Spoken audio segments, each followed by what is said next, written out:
धर्मांतरण रोकवाक हिंदू संघर्ष समितिर अनन्य पदक्षेप एने जुलाई 22 तारिख में Prachi enclave district centre Chandrasekharpur ठारे एक सांबादिक सम्मेलन आयोजन करा जायतिला। एही सांबादिक सम्मेलन रे संगठन जातीय महासचिव श्री अनुप पांडे मुख्य अतिथि भावे जोग देइथिले।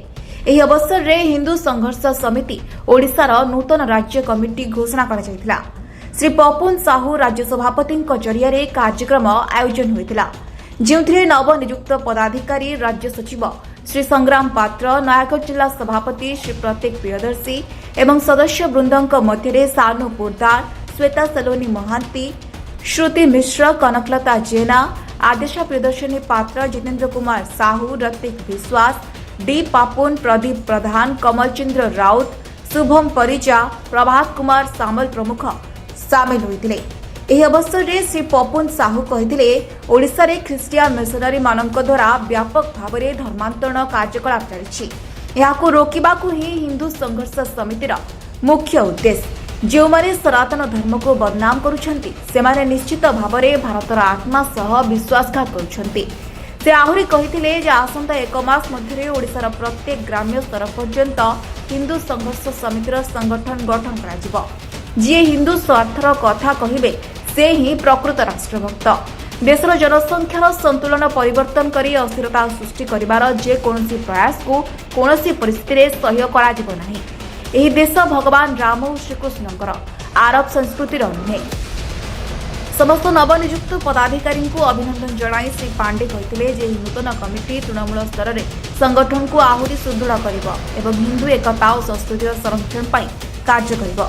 इस सामाजिक सम्मेलन में बहु संख्यक गणमाध्यम प्रतिनिधि एवं संगठन कर्मकर्ता और कर्मी माने उपस्थित रहे को लेकर के जिस तरीके से कभी कभी कोई भी व्यक्ति मखौल उड़ा देता है, हमारे आदिवासी भाइयों को ईसाई बनाने का काम हो रहा है।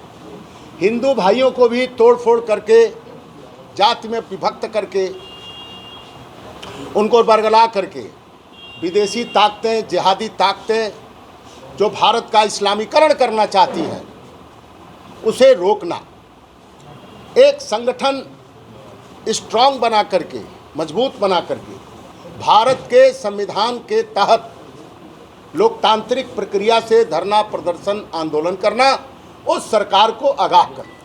सर, बांग्लादेश में जिस तरह बेहरमी से अटैक किया गया हिंदुओं को, आप जानते हैं बेहरमी से अटैक किया गया, बहुत सारा बोला गया, लेकिन कोई भी उनका पर असर नहीं हुआ, कोई भी इम्पैक्ट नहीं पड़ा उनका ऊपर।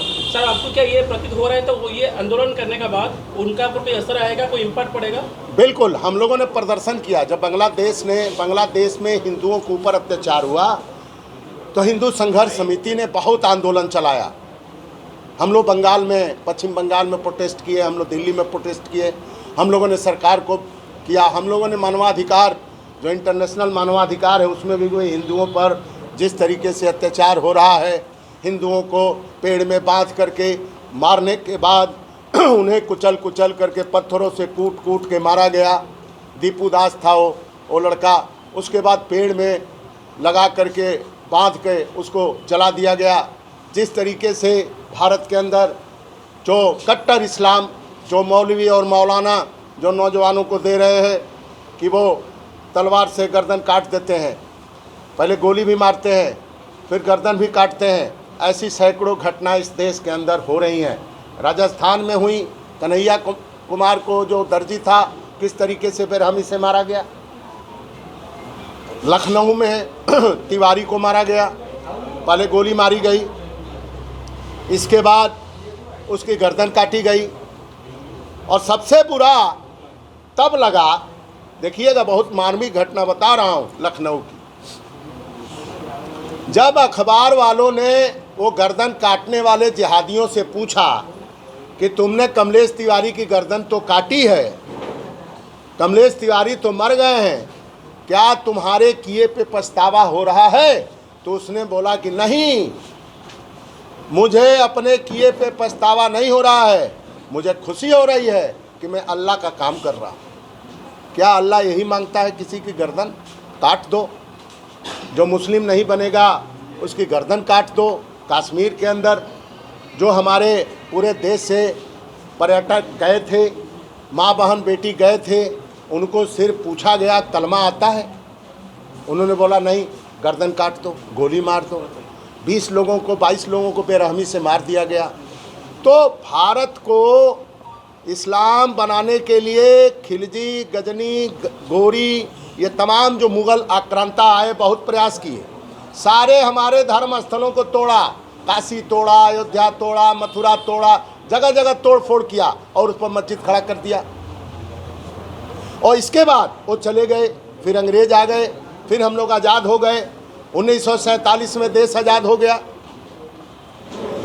लोग कहते हैं कि महात्मा गांधी का एक गाना है कमाल। ये कौन सा गाना है भाई? जब देश आज़ाद हुआ तो 50 लाख लोगों की लाशें, चीख पुकार, मौत, खून से लथपथ ट्रेनें पाकिस्तान से आती थी भारत में, और यहाँ गाना गाया जाता है, ले लिया आज़ादी बिना खड़क बिना ढाल, और साबरमती के संत ने कर दिया कमाल। तो साबरमती के संत ने ऐसा कमाल कर दिया कि 500 बरस लग गए भगवान राम के मंदिर को बनाने के लिए अयोध्या में। हमारा मथुरा में भी उन लोगों का मस्जिद बना हुआ है, वो भी अभी हटाना है वहाँ से, उसके लिए भी लंबी लड़ाई लड़नी। बनारस जाएंगे आप, बाबा काशी विश्वनाथ का मंदिर है, उसको औरंगजेब ने तोड़ करके मस्जिद बनाया था, आज भी उसी तरह से है, दीवार सटी है। क्या इन मुगलों को जो मैंने सब सार जो कहते बाहर जो सब मैंने आसुँच बांग्लादेशी ये हिंदू धर्म को नष्ट करने, हिंदू धर्म को आम स्ट्रंग करी आम देश को आम आगू भारत माता को आम आगू बढ़ाया को चाहबू। ये